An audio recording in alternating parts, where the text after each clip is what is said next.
welcome to another Story Thursday. I'm Auntie Moki. And I'm Auntie Kavita. And together we make up StoryLand SL. And today we've got a lovely story yet again. And it's The Hospital Dog. It's written by Julia Donaldson and illustrated by Sarah Ogilvie. One of our favorite authors, right? Absolutely. And I think these illustrations, Auntie Moki, they complement the text and the meaning of the story so beautifully. Actually, I would dare say it enhances the text as well. Absolutely. It makes the story so much more beautiful. Not that Julia Donaldson's words need any help. Of course. But yeah. But take a look. Here we go. The Hospital Dog. Here is a dog, a Dalmatian called Dot. Is she quite ordinary? No, she is not. Here is Dot's owner, a lady called Rose, with rings on her fingers and specks on her nose. After their breakfast of porridge and tea, Rose and her dog always swim in the sea. Then they hop on to bus number 78 and the bus drops them off at the hospital gate. Here are the children in Wallaby Ward, most of them happy but some of them bored. A girl's feeling shy and a baby is howling. A toddler's cross and a teenager's scowling. A visitor's jumping about like a frog. But look who's arrived!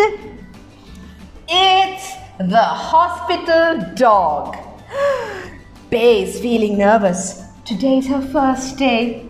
She wonders how long she'll be going to stay.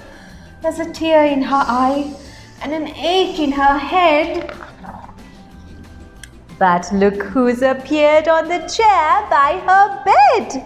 A pat and a stroke and a cuddle with Dot. Is Bay feeling scared still? No, she is not.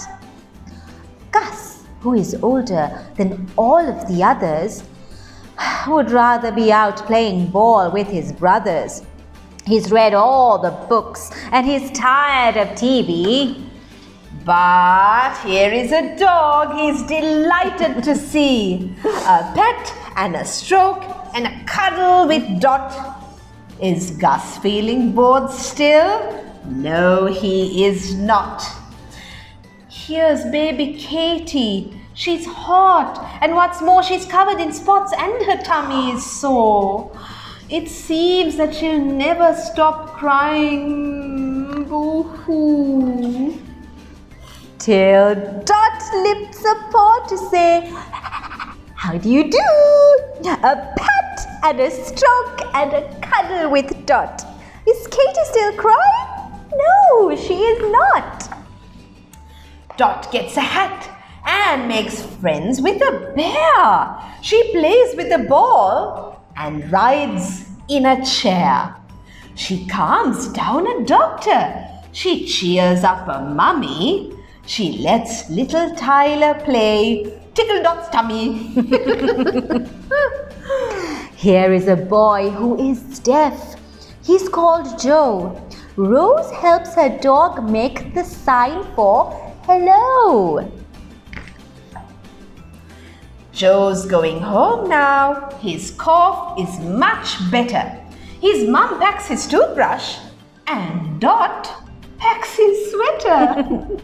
Dot's going home too. The ward round is done. She's sorry to leave, but the lift ride is fun. Off to the bus stop go 5 pairs of feet. Then Joe sees a friend and steps into the street. Here comes a car, but he can't hear it come. Rose isn't watching, nor is Joe's mum. Dot rushes out and she pushes Joe back, but the car hits her leg with a sudden loud smack. A trip to the vet and an x-ray for Dot. Is Dot feeling happy? No, she is not. The vet says, don't worry, it's not a disaster. The leg will be fine after 6 weeks in plaster. 6 weeks to wait. That's a very long time. Dot has a limp and she can't jump or climb.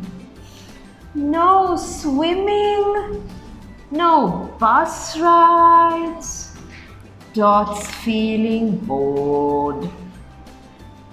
But here come the children from Wallaby Ward. Joe, Bee and Katie, Tyler and Gus. We're visiting you like you visited us. A pet and a stroke and a biscuit for Dot. Is she enjoying it? Yes, a lot. And that brings us to the end of the story, but here are some lovely activities for you.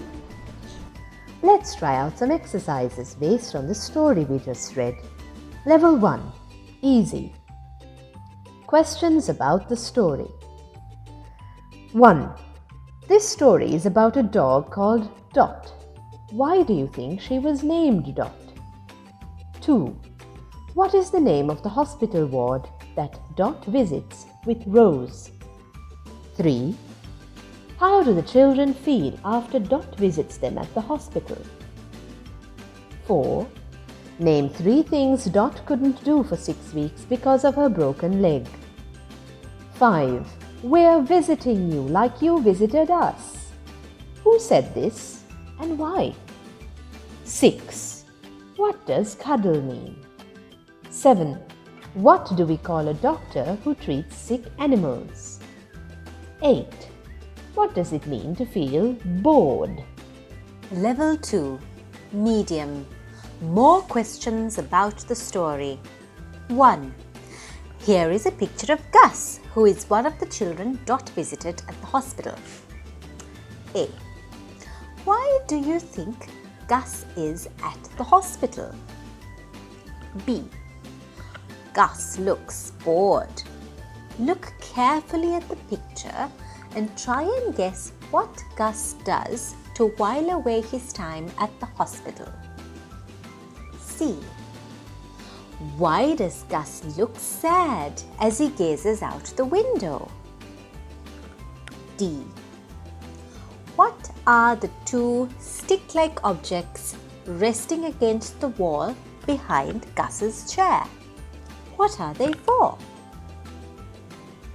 2. Have you heard the word disability before? A. What does it mean? B. Have you heard certain people referred to as being disabled persons? Why are they called this? How do you think someone would feel if you called him or her disabled? D. What can you do to make such a person feel loved? 3. Here is a picture of Joe, who is one of the children Dot visited at the hospital. A. What kind of disability does Joe have? Joe uses a sign to say hello. Why is this? C. What is the language used by people who are hearing impaired? D. Dot helped Joe. How could you help someone who is hearing impaired? 4. The children of Wallaby Ward visited Dot after she broke her leg. A. Why did the children do this? B. How do you think that would have made Dot feel? C. Think of 3 people who have been kind to you over the past month. Think of how you could return the favor. Level 3. Difficult. Let's try out a few activities based on the story. 1. Do you think patients in hospitals in Sri Lanka would get better if there were dogs such as Dot visiting them? Why? Write a proposal to the Ministry of Health on initiating a hospital dog program. 2. Dogs are a man's best friend. Write a brief essay on this topic. 3. When Dot jumped onto the road to save Joe from an oncoming car, she put Joe's safety before hers. Do you know of anyone who has done this for you? Write a short poem in appreciation of that person. We hope you enjoyed all the exercises Auntie Kavita and I put together for you. Do try it at home. And remember that you can always follow us on Instagram, like us on Facebook, and if you haven't done it yet, make sure that you can like and subscribe to this video as well. When you subscribe, what happens? You get notifications of all the different new stories that come up on our channel. So that's one way of staying tuned. That's right. That's it from us for this Story Thursday. Do stay tuned for more. I'm Auntie Moki. And I'm Auntie Kavita. Bye.